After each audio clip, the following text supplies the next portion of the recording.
अपनी बात को शुरू करने से पहले एक जोरदार आप सभी साथी नारा लगाएंगे, जय भीम, जय भीम, जय भारत, जय संविधान। धन्यवाद।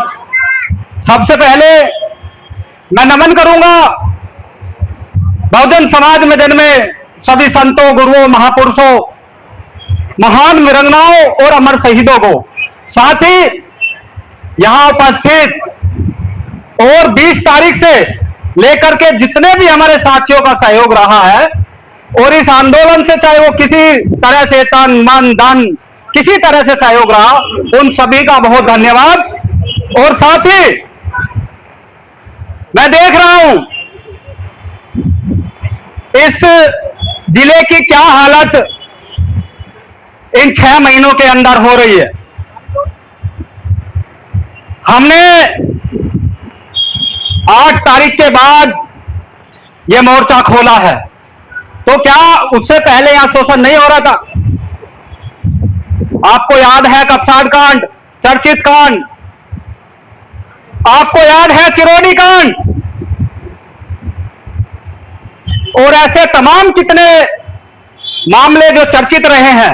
कुछ मामले तो ऐसे हैं जो हमें पता भी नहीं लग पाता। तो साथियों, कोई एक तो व्यक्ति है जिसने मोर्चा खोला और समाज को यह तैयार किया, युवाओं को, कि इस तरह से भी लड़ाई लड़ी जा सकती है। संविधान हमारे पूर्वज ने लिखा है, हम संविधान को मानते भी हैं और संविधान को आने वाली जनरेशन को कैसे धैर्य, समानता, बंधुत्व, न्याय, भाईचारा जो हमें संविधान देता है उसके अकॉर्डिंग हमने तैयार कर रहे हैं।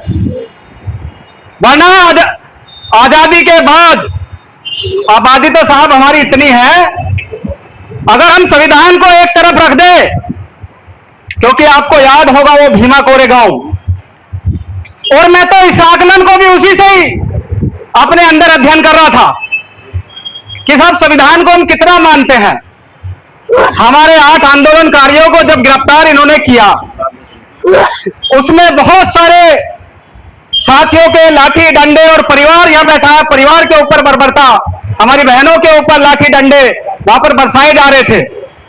तो मैं तो आकलन कर रहा था, जहां हम उस खून से आते हैं 500 आदमी 28,000 को काट फेंकते हैं, तो साहब कमजोर तो नहीं है, लेकिन संविधान को इतना मानते हैं, संविधान की लड़ाई लड़ते हैं।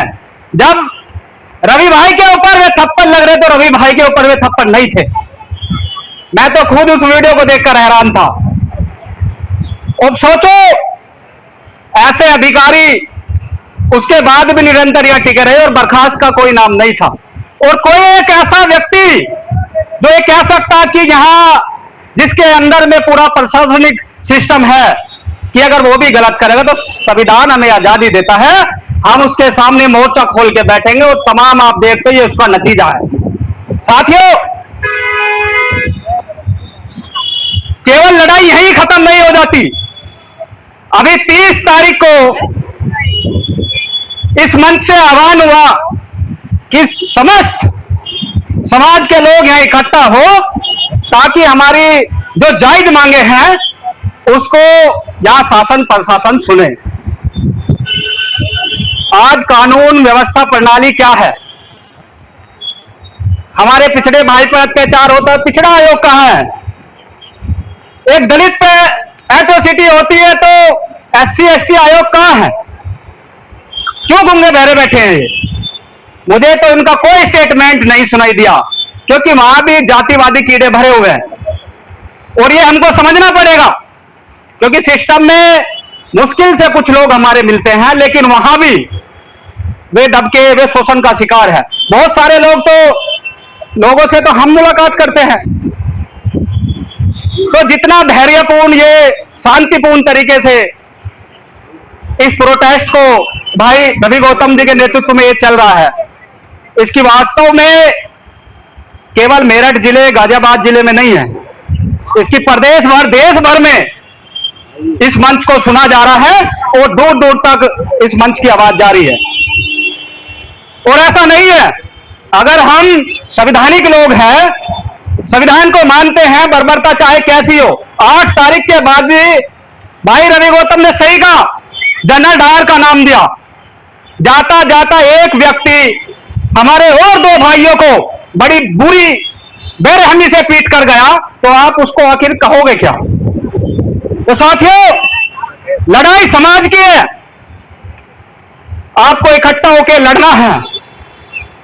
और मैं बता दूं, मैं अपने संगठन बहुजन समाज सेवी संगठन से तन मन धन से इस मंच भाई रवि गौतम जी और अन्य जो हमारे प्रदर्शनकारी परिवार और जितने तमाम लोग बैठे हैं, हम लोग साथ हैं और अंतिम श्वास तक लड़ेंगे।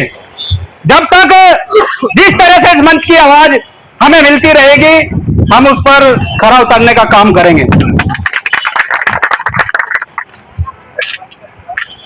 और 30 तारीख के बाद फिर भी अगर शासन प्रशासन के जू नहीं रेंगती, हाल तो ये कार्रवाई कर ले, क्योंकि यहां एक हुजूम उतरने वाला है। एक जनता की यहां इतनी भीड़ आपको दिखाई देगी, यहां क्रांतिकारियों की, यहां पैर रखने की जगह नहीं मिलेगी। अभी अगर घर कोई बैठकर देख रहा है, 10 आदमियों में 1 आदमी निकल रहा है, तो वो साहब यहां केवल ये देखने आ रहा है कि इस तरह से शांतिपूर्ण आंदोलन चल रहा है।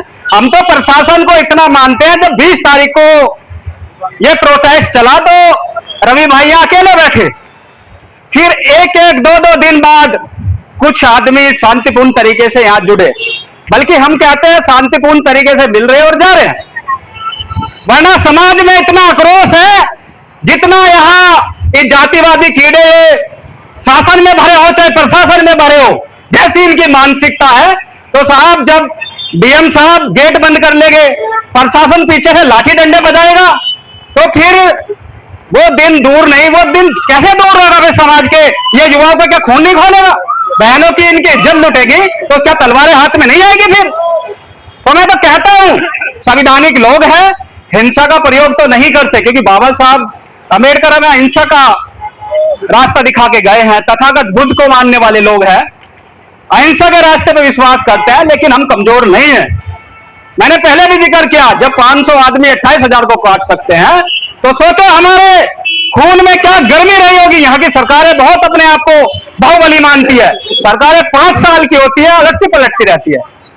सामाजिक आंदोलन है, बहुत सारी बातें ना करते हुए मैं अंत में यही कहूंगा कि रवि भाई, आप पूरी ताकत से इस आंदोलन को चला रहे हो, इसे निरंतर चलाओ, तन मन धन से हम लोग आपके साथ हैं और आखिरी सांस तक आपके साथ लड़ने का काम करेंगे।